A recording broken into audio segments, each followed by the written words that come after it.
வணக்கம். 3 குழந்தைகளின் சராசரி வயது 15 ஆண்டுகள் மற்றும் அவர்களின் வயதுகளின் விகிதம் 3:5:7 எனில் மூத்த குழந்தையின் வயது காண்கன்னு கேட்டிருக்காங்க. நமக்கு இது ரொம்ப எளிமையான கேள்விதான். இப்ப நமக்கு 3 குழந்தைகள் இருக்காங்க. அவங்களோட சராசரி வயது பாத்தீங்கன்னா 15 ஆண்டுகளாம். நமக்கு சராசரி ஃபார்முலா என்னன்னு பாத்தீங்கன்னா வயதுகளின் கூடுதல் பை எண்ணிக்கை. இப்ப நமக்கு வயசு கொடுக்கல, அதுக்கு பதிலா பாத்தீங்கன்னா அதோட விகிதம் கொடுத்திருக்காங்க. விகிதம் என்ன இருக்குன்னா 3:5:7 இருக்கு. இப்ப நமக்கு வயசு தெரியாது. அப்ப என்ன பண்ணலாம், இந்த 3 பாத்தீங்கன்னா நம்ம 3x வச்சுக்கலாம். இந்த 5 பாத்தீங்கன்னா 5x வச்சுக்கலாம்.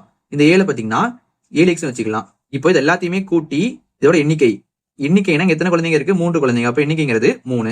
இதோட சராசரி பாத்தீங்கன்னா 15 ஆண்டுகளாம். இப்ப என்ன போட்டுக்கலாம், சராசரினா 15 தான். இப்ப நம்ம இந்த 3 இங்கிட்டு கொண்டு வந்துடலாம், ஈக்குவல் இந்த பக்கம். அப்ப நமக்கு வகுத்தல்ல உள்ளவங்க வரும்போது பெருக்கலா வருமா? அப்ப நமக்கு 15 பெருக்கல் 3 கிடைக்கும்.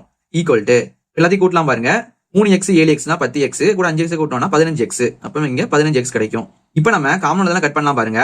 ஓர் 15 15 ஓர் 15 15. அப்ப நமக்கு என்ன வருதுன்னா x ஈக்குவல் டு 3 கிடைக்குது. நமக்கு x ஓட மதிப்பு தெரிஞ்சிருச்சு.